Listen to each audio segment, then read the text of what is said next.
안녕하세요. 김태현 목사입니다. 뚜벅뚜벅 메시지. 오늘은 사무엘상 강의 24번째, 밝은 내일을 위해 필요한 것.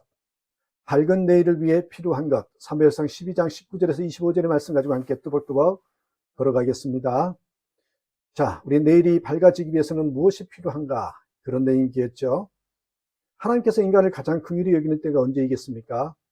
우리들이 하나님 잘못했습니다. 하나님 잘못했습니다. 회개합니다. 라고 말할 때일 것입니다. 이때요, 그렇게 말하고 나면 하나님께서 신속히 달려와서 우리들을 품에 안아 주시는 것이죠. 하나님의 사랑을 받는 길이 그리 어려운 길이 아닙니다. 어떤 위대한 비결이 있는 것도 아닙니다. 회개만 잘하면 항상 하나님의 따스한 손길을 느낄 수 있습니다. 그리고 회개만 잘하면 정말 하나님 보시기에 너는 참 괜찮은 1등 신자라고 말할 것입니다. 이처럼 이스라엘 백성들이 잘못했다고 하는데 어떻게 하겠습니까? 그 일은 잊어버리고 신속히 백성을 품에 안는 그런 작업을 해야 하지 않겠습니까? 20절에 나오는 사무엘의 위로의 권면이 바로 그런 작업입니다. 두려워 말라. 지나간 일이다. 이제가 중요하다. 하나님만을 쫓고 마음을 다하여 하나님만을 섬기라. 이제 우리에게 밝은 내일이 펼쳐질 수 있습니다. 그 밝은 내일을 위해서 어떤 일이 필요할까요? 그 필요한 일을 세 분야로 나누면 하나님이 하실 일이 있어야 하고요. 지도자가 할 일이 있어야 하며 백성들이 할 일이 있어야 한다는 것입니다. 자, 하나님이 하실 일은 22절, 지도자가 할 일은 23절, 백성들이 할 일은 24절에 나와 있습니다. 먼저 하나님이 하실 일 22절 말씀을 보십시오. 여호와께서는 너희로 자기 백성을 삼으신 것을 기뻐하신 고로 그 크신 이름을 인하여 자기 백성을 버리지 아니할 것이요. 하나님께서 우리의 밝은 데를 위해서 어떤 약속을 주시고 있습니까? 하나님은 우리가 하나님의 자녀가 되어서 교회에 나온 것을 기뻐하시기 때문에 자녀된 우리를 결코 버리지 않겠다고 그분의 이름을 걸고 약속하시잖아요. 하나님이 자기의 이름을 걸었다는 말은요, 맹세하셨다는 말입니다. 우리 인간은 도무지 맹세할 수 없는 존재이지만 하나님 한 번 하신 약속의 말씀은 결코 어기시는 법이 없어요. 그러므로 하나님은 결코 우리를 버리지 않으실 것이라는 거죠. 두 번째, 지도자가 할 일이 있어요. 23절 보세요.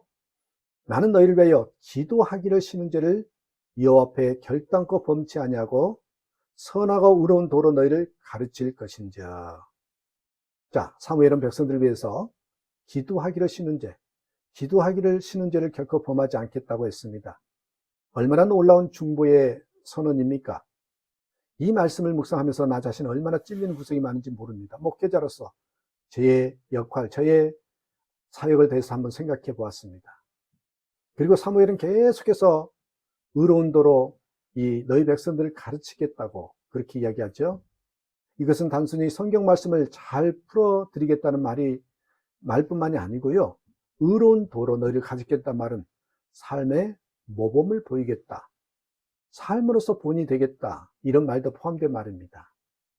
그리고 세 번째로 백성들이 할 일이 있죠. 24절 보시겠어요? 너희는 여호와께서 너희를 위하여 행하신 그 큰 일을 생각하여 오직 그를 경외하며 너희 마음을 다하여 진실히 섬기라. 백성들이 할 일이 무엇입니까? 오직 하나님만 경외하고 하나님만 진실하게 섬기는 일이죠. 성경을 보면 여러분, 신앙에 부흥이 있을 때 여호와를 경외하는 신앙이 넘칠 때였습니다. 성경에서 여호와를 경외했다는 말은 여호와를 두려워했다는 말입니다. 오직 하나님만 두려워해야 합니다. 하나님을 진정으로 두려워하는 사람은요, 문제를 두려워하지 않게 되어 있어요. 아무리 힘든 상황이 펼쳐져도 하나님을 경외하는 백성들에게 반드시요 길이 있어요. 누즈벨트가 그런 말 하더라고요. 문제를 문제시하는 것이 문제라고. 여러분, 문제를 문제시하면 문제는 문제가 돼요. 그러나 문제인 줄 알고 위기인 줄 알면서도 두려워하지 말고 믿음을 가지고, 나는 반드시 승리한다. 나는 반드시 일어날 수 있다. 하나님께서 나와 함께 하시기 때문이다. 이렇게 믿고 최선을 다하면 문제와 위기는 반드시 잠잠하게 될 것입니다. 하나님이 할 일과 지도자의 할 일과 백성이 할 일에 대한 명쾌한 인식이 있고 그 세 가지가 적절하게 어우러질 때 우리에게는 밝은 내일이 펼쳐질 것입니다. 만약에 우리에게 밝은 내일이 오래도록 펼쳐지지 않고 길이 열리지 않는다면요, 틀림없이요, 두 가지 때문일 거예요. 하나는 나의 할 일이 제대로 수행되지 않았든지, 아니면 백성들의 할 일이 제대로 수행되지 않았기 때문일 것입니다. 쉽게 이야기하면요, 길이 끝까지 열리지 않는 첫 번째 이유는 먼저 영적 지도자의 기도가 부족하고 가르침이 잘못되어 있기 때문이고요. 영적 지도자는 항상 이런 각성을 가지고 양떼들을 이끌어야 하는 것이 당연합니다. 그리고 두 번째 이유는 본인이 하나님을 진실하게 섬기고 있지 못하기 때문입니다. 이런 각성은 본인이 할 일이지 다른 사람이 그런 해석을 내려서는 안 됩니다.